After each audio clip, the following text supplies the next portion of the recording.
Welcome to the Beyond Homelessness podcast, a series that shares the stories of young people who have experienced homelessness and those who work within the system designed to support them. Beyond Homelessness is a platform for young people to be heard, to tell stories that inspire, to have a voice at the table and see themselves represented. We believe that stories are a form of magic, that they can create new worlds, convey emotions, and inspire ideas. The stories you will hear in this series not only demonstrate the strength and resilience of the people sharing them, but will also get you thinking about viewpoints beyond your own and challenge you to consider the change that needs to take place in order to build a future where youth homelessness does not exist. Well, hello and welcome to the very first ever episode of the Beyond Homelessness podcast. I'm your host for today, Matt, and I'm going to be introducing someone you'll all get to know pretty well on the Beyond Homelessness podcast, and that is my dear friend, Ethan. How do you do, my friend? Yeah, I'm doing great. Can't wait. Great to have you here. Keen to hear your story. It's a big part of who we are and what we want to do here on the podcast, hearing people's stories, learning from their experiences, having a different perspective kind of given to us.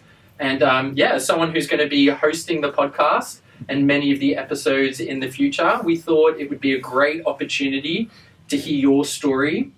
And I guess to kick us off a little bit, you and I were chatting the other day, and you said something that really resonated with me and has really stuck with me. And it was that although you have never experienced homelessness, you were definitely at times in your life at risk of homelessness and very much understood the feeling of not having a home.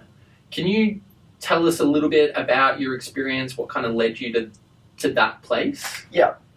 Okay, so for those, obviously, who don't know me, I grew up in the foster care system, so from ages 2 to 5, I was obviously in foster care, was in 21 different homes in that time, just that little period. Yeah, wow. I think everyone has a different perspective of what a home is. I think also, people perceive a home to have just a roof, bed, food. That's a home. It's better than some people, and I agree with that as well. But I think the difference is a home is what you feel like safe in and don't feel like walking on eggshells and stuff like that. So I got a lot of that when I was younger.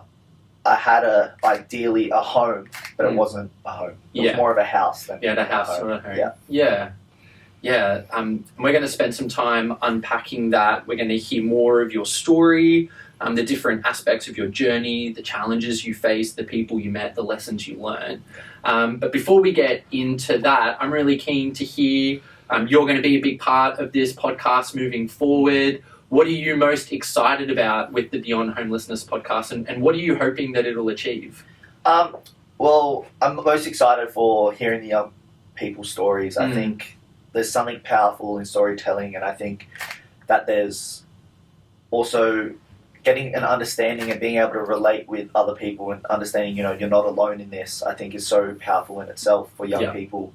And it also shows that, just because you have a shit start doesn't mean it's over. Do you know what I mean? You can always be better, do better, and that's what I aspire to be day to day. And I think what I'm most looking forward to is kind of just sitting down and having a real conversation and making people aware of the hidden crisis that homelessness is. Yeah, absolutely. Opening up the conversation and inviting people in to learn. I think we have there's such an opportunity for us to learn from one another and learn from each other's experience. And we hope that the conversations that are shared on this podcast teach, but also challenge as well. So keen. Well, super excited to hear more about your journey, where you've been, the insights that you've, gained from navigating particularly the out-of-home care system. So if you're ready, let's get started. Can't wait. Let's get into it. So, mate, to start off our first question, I really want to continue to unpack what you were just talking about, that whole idea of a home, and that it's more than just the four walls, it's more than just having a bed to sleep in. And for you, as a young person, or actually as an infant, aged 2 to 5, moving around to 21 different foster care homes, that really had an impact on your notion and your understanding of what a home is. So would love to hear more about your story in that space. And so can you tell us about your experience of home and how it shaped your understanding of what a home is? Yeah, okay. Well, I think that everyone has their own perception of what a home is. And as I said before, being in 21 different homes, it's kind of, at that age as well, you don't really know. You just assume that's what a home is, and people are like, oh, you've got everything you need. But for me, it's a mental thing as well, and it's an emotional thing. Being in different houses and with different carers, it's the stability there isn't there. And I think the hardest part is you never know how long you're going to stay, and you sit there, and that plays a massive part on everything as well.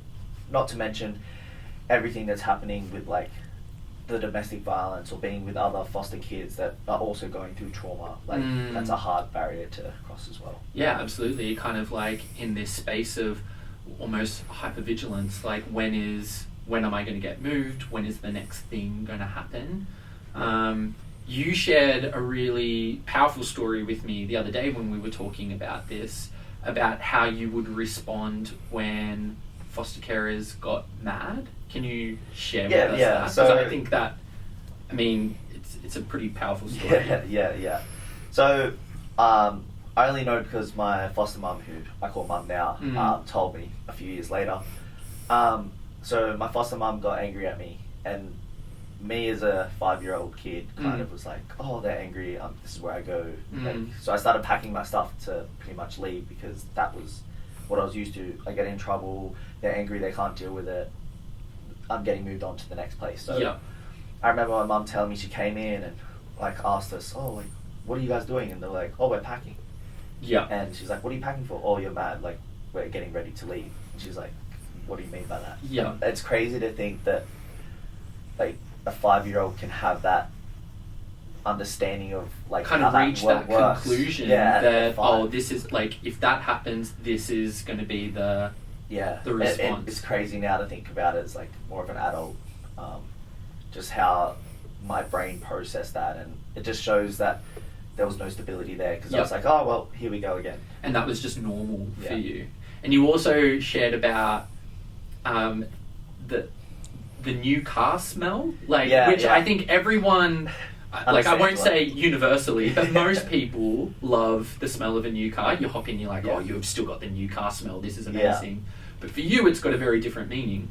Yeah, for me, a new car smell is a foster care car, or like a DOCS car. For those who don't know DOCS, it's pretty much like state care for children. Yeah, it's the Child Protection Service for New South Wales. And every time like I would get in one, or like a mate would have it, it's like a trigger without, like, obviously there's no reaction. I'm just like, oh, it takes me back. And you can never unsmell it. Like once it's just there. It's there all the time. Every time I smell it, it's boom, back there to the And I think again, it's interesting that you call it a trigger, and I would totally agree with that. Like, it's taking you back to that experience of I'm now having to be moved, there's a new change, I don't know where I'm going, there's a lot of uncertainty, this doesn't feel secure or safe for me. Whereas most people would jump into a new car and think that's great. But you also shared that about things that really shifted when you were 5. So you had moved around to 21 different foster care homes, had some pretty hard experiences, particularly for someone so young. But then you moved into a space that, if I can put words in your mouth, you would call home. And that's with your mum now. Definitely. So can you talk us through what she offered you in that space that really created a home for you? I think it was patience. Like, she was very patient with, I've got a twin brother as well, and we went obviously through the system together. It was a 2-for-1 deal. So she got 2 of us instead of just one, which is a harder task for anyone. But I think she offered patience. I think she offered understanding, and I guess I was lucky in a sense, because she had other foster children before, Yeah. so she kind of knew what to expect and She how to deal with it. Yeah. I think the beauty is she was much older as well. Like she kind of took that like grandmotherly approach, I guess, where it's not just a mum, but it's like someone that cares for your needs. And she didn't work when I came with her because she was retired, and that helped massively. So all her focus was on making us better, and that obviously works wonders if you're getting all the attention when you've had none. Yeah, absolutely. I think what's so helpful from like hearing your story, Ethan, is that whole idea of I think so many people have this preconceived notion of, well, as long as you've got the bare necessities, you know, those 4 walls, a bed, you know, 3 meals a day, then like you're good. Yeah. But it is so much more than that. And as a young person, you needed so much more from the people, the adults in your world. And you know, thankfully you received that from your mum. And it's that time, it's that patience, it's that willingness to kind of hold you when things get a little bit unsteady, to not pop you back in that doc's car when the foster carer gets mad, like to try and understand and seek to understand and to listen. It seems like those things, which, I mean, they sound so cliche, right? Like, love's the greatest thing of all, but it's like, well, hey, like, she loved you and that was the greatest thing of all. Like, it's a cliche for a reason. It's powerful. It makes a difference. And I love that you say it's a cliche. And for those who obviously might not understand the foster care system, a lot of the time, I know from my own personal experience, that was the first home, and it took 21 homes for me to feel loved. And like, I was placed in backyard shed type places, as a room essentially. As, you know, 2 to 5 year old kid. Like, that's the first time I felt a home, like an actual home, and where I felt safe was 21 homes later. And I think it just shows that not everyone actually understands, or people aren't in it for the right reasons, and it happens all the time. So and you know, like you said, it took time for you to kind of undo what those experiences did in shaping your idea of home. And that's the other thing, is the trust. Obviously being a trauma child, my barriers were up, my trust was, you know, probably non-existent. There was none there, and it did take time, and yes, I had a lot of hurdles, but that's why I think patience and full care is like life-changing. What makes a home? Well, exactly. Beautiful, man. Thanks so much for sharing that. All right, Ethan. So I guess wanting to go even further with your story, you've shared a lot about the things that were going on for you at that young age. You came in and you met your mum, your foster mother, who you call mum, which I just think speaks so much to who she's been and continues to be in your life. And you started to experience a much more beautiful experience of home. But let's be honest, the challenges don't stop there. And so I'm wondering if you can help us understand, like, what were some of the challenges that you experienced as a result of those early years of your life? And then take us one step further and share with us, if you're willing, about the people who showed up in those moments, who supported you through those challenges. What did they do for you? That's a big question, but let's just go for it. Let's dive in. I might just start with the challenges then. Absolutely. Some of the challenges I faced, I mean, there's so many, but the one that I can really think of is through high school and trying to make friends, but then the other parents knew I was a foster kid, and they would put me in like a bubble or a stigma that, oh, he's a foster kid, he's trouble, or, you know, be careful around him, like, he might lead you down a bad path. And I think they didn't understand, and no one asked like how I'm feeling, or, you know, and what's going on for you. And that's the other thing, is at that age, I didn't like go up to parents and be like, oh, why'd you say this, why'd you say that, like, I kind of was just like, is there something wrong with me? And it was like a really weird thing to navigate. You're hearing people say all these, oh, he's a foster kid, he's this, so you're an outcast. But I knew that, like, I wasn't. Do you know what I mean? Like, it's a hard one. It's a really hard one to explain.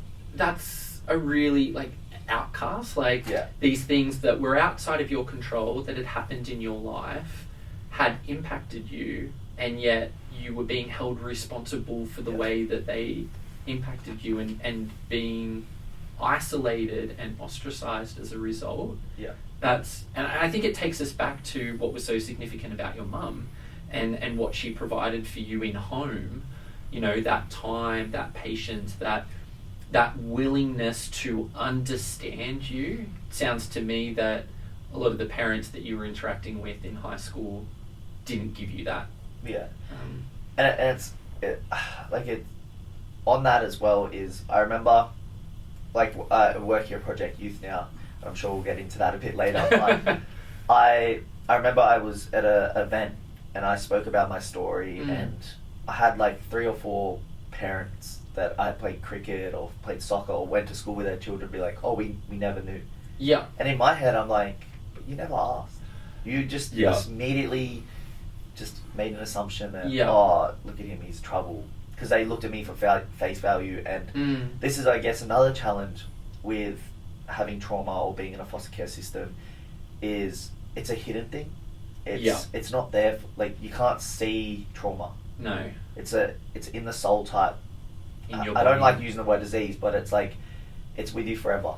And people look at me, and I've had a few of my students who, we do a music course here at Project Youth, and they're like, oh, but you don't look like you've been through that.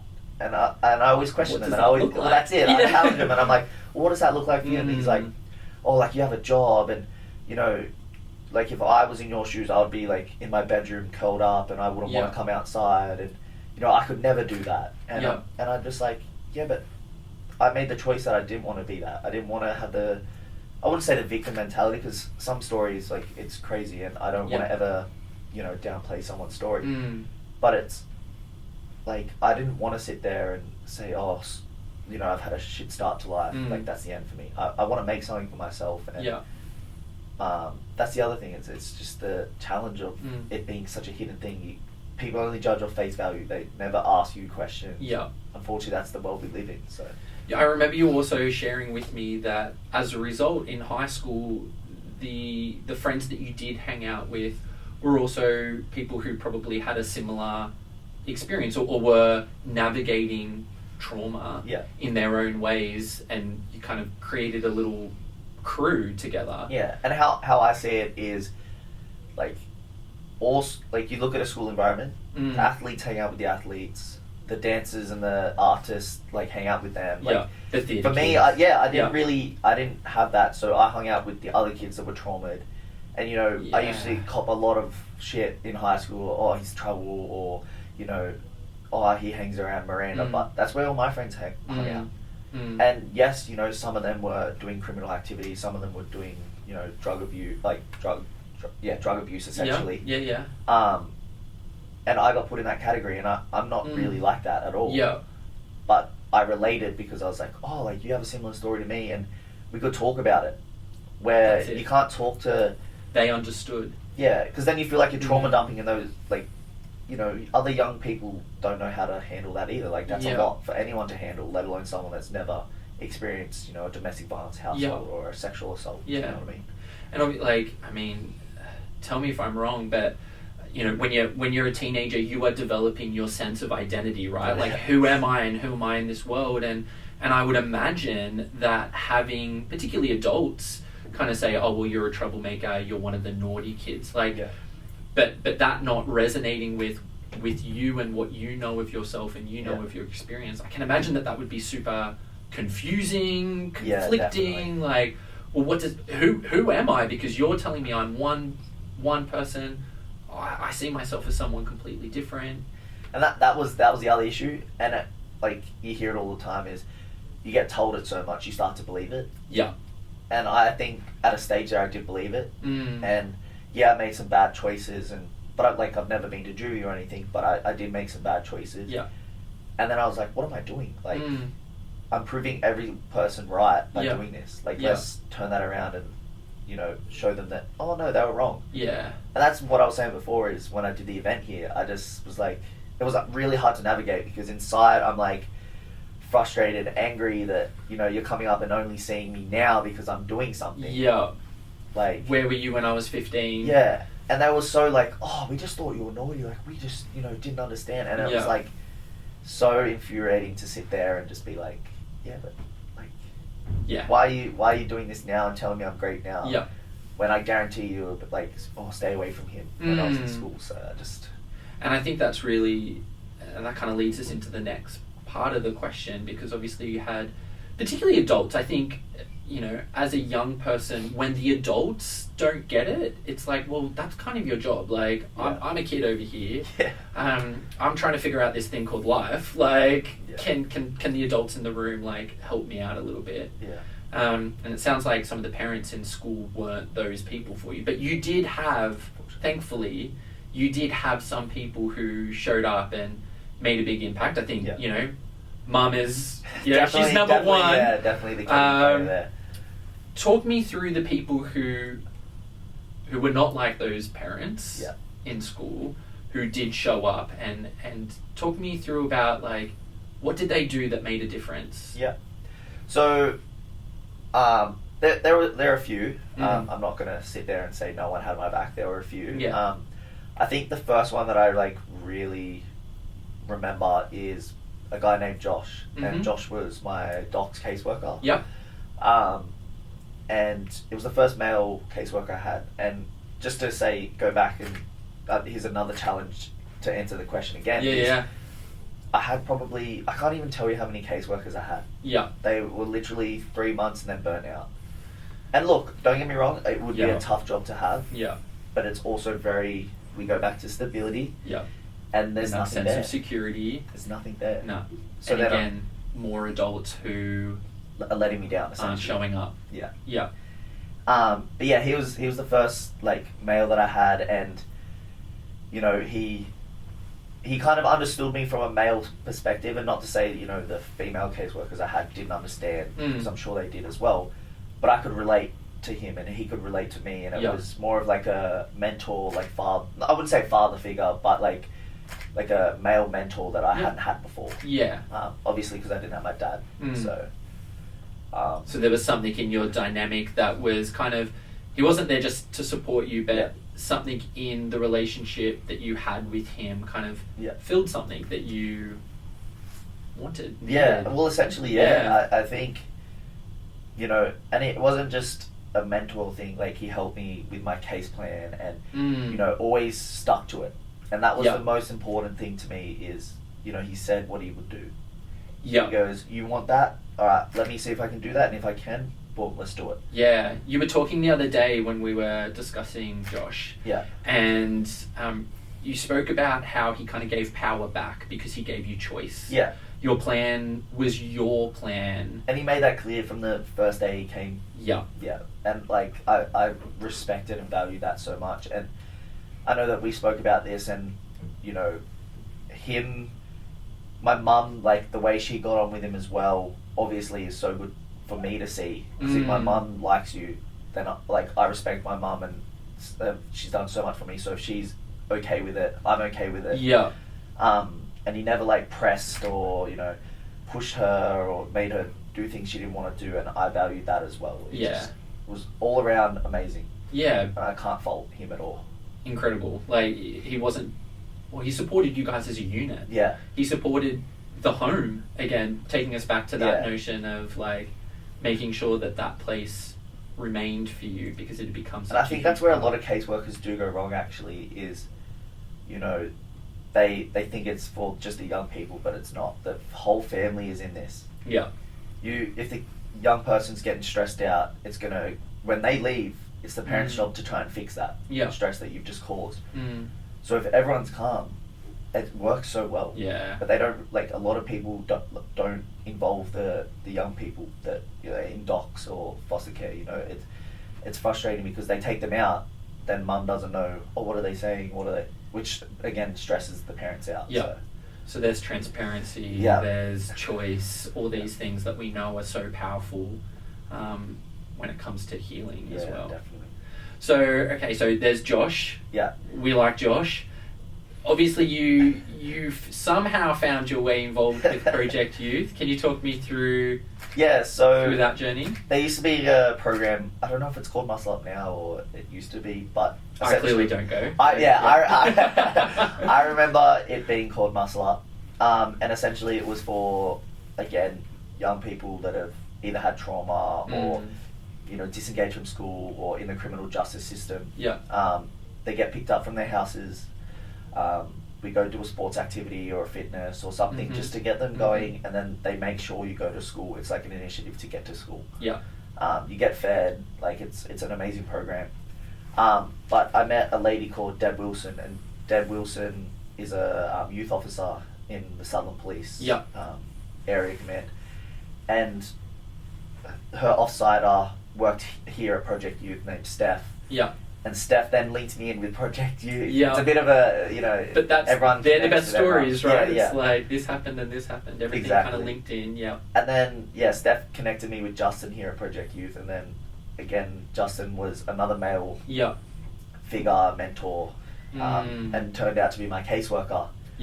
And just him, again sticking to his values and getting stuff done and not taking forever or not forgetting, always was on top of everything. And we also bonded straight away. Like, he played football, I played football. It was like we just it worked so well.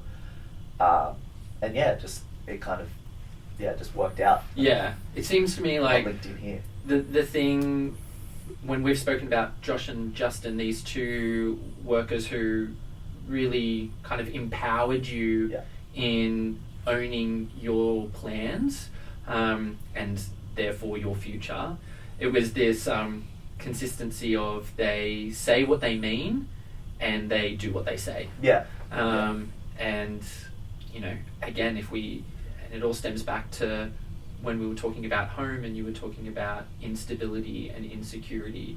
When there's consistency, when there's transparency, when there's empowerment, it gave you a sense of control, which gives you a sense of stability, a sense of security.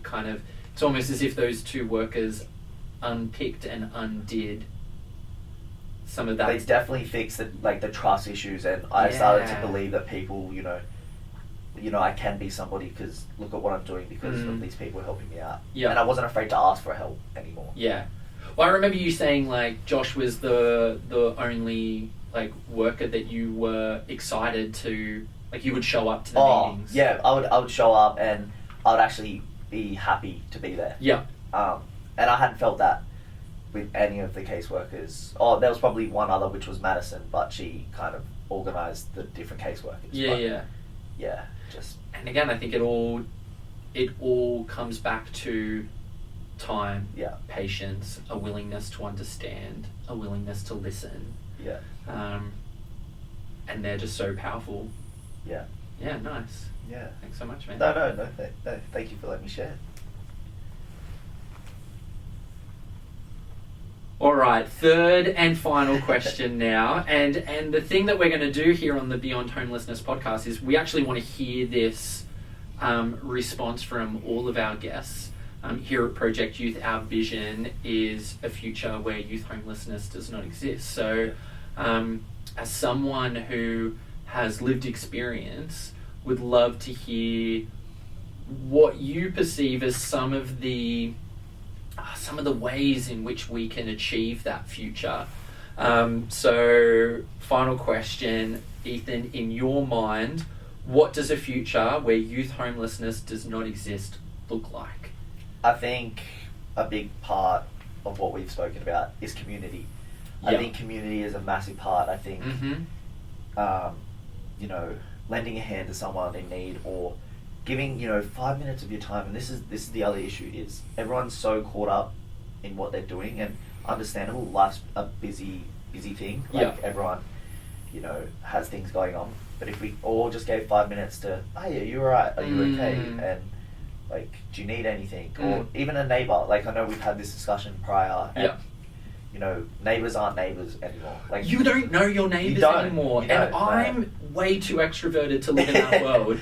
I'm needy too. Someone please talk to me. I love that. But this is the thing, is like, my mum being 80 years old, my foster mum being 80 years old, I'm lucky enough that I know my neighbour to my left, and only because my mum grew up with that lady. Yeah. So they've been friends for years. Beautiful. And I love they check in on each other. Yeah. Hey, I'm going up the shops. Do you need something? Like, we don't have that anymore. Everyone, it goes back to trust. Like, trust gets broken. You see it all over the news. People breaking in and doing, the wrong thing, and it paints a picture that, oh, people are evil. Like, I need to close my doors. Yeah. I need to shut up. Yeah. I've noticed with, like, I've opened doors for people, and they're like, oh, surprised by, like, a little gesture like that, and that you shouldn't be. People shouldn't be. So I think, to answer your question, community, I think accessibility for everybody, no matter if you're rich or poor, to get anything you need. Because, again, if they're better, the whole world runs better if everyone's feeling good. Yeah. So it's just, I think that's the key. Yeah. And like, I think those are two very powerful things, community and accessibility. Yeah. And I think you're right. I think we live in a world now where people kind of put their blinkers on, they're 100%. in their lane, they're doing their thing. We think we have a sense of connection because of things like social media, and we have exposure to a lot of things. We have exposure to people's lives because we see the feed, or we have exposure to what's happening in the world. So we feel connected, but are we actually connected with one another? And I think what we're saying is probably not. And when we don't open up to hearing the stories of the person who lives to our left or to the right, and knowing what's going on for them, and hearing a perspective that's different, then we lose the opportunity to show up for one another. We lose the opportunity to learn from one another, and we lose the opportunity to grow together, which I think is what community is supposed to be. And when we exist as a community and care for the community as a whole, and I think this is the accessibility piece that you're talking about, where we are opening up doors for maybe those who can't open it for themselves. We all grow together. I think that's a powerful image. Yeah, and I think the other thing that I would add to that is everyone has a story. Every single person here has a story. And I think, like, I know I've spoken again about this to you, but you might stub your toe, and that's like the worst thing that ever happened to you. And I might not be able to deal with that. And you might not be able to deal with my stuff, but that doesn't make your story any better or worse than mine. And I just, like, it's crazy because there's also stigmas around, when you've got nothing, that you're just going to be nothing, like nobody, and it's not the case at all. Like, most of the people that I know that have nothing are some of the most genuine, kind people, and are willing to give the last dollar they have. Do you know what I mean? So I just love it. Definitely community.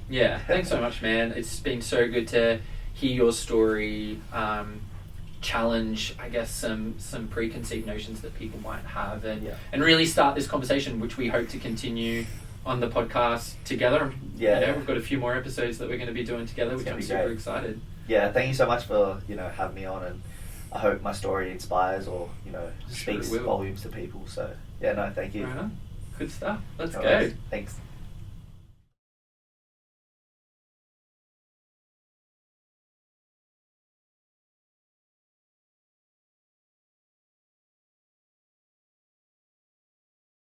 The Beyond Homelessness podcast is brought to you by Project Youth, a community-based charity serving the young people of the Sutherland Shire and St. George area in Sydney, Australia. It is a series about young people, told by young people, and produced by young people. By listening today, you have supported the training and employment pathways for young people who are involved in the production of the podcast. Project Youth seeks to create a future where youth homelessness does not exist. If you'd like to know more about the work of Project Youth, the stories of the young people we support, or find ways in which you can be involved, head to our website at projectyouth.org.au or follow us on social media. See the bio for links.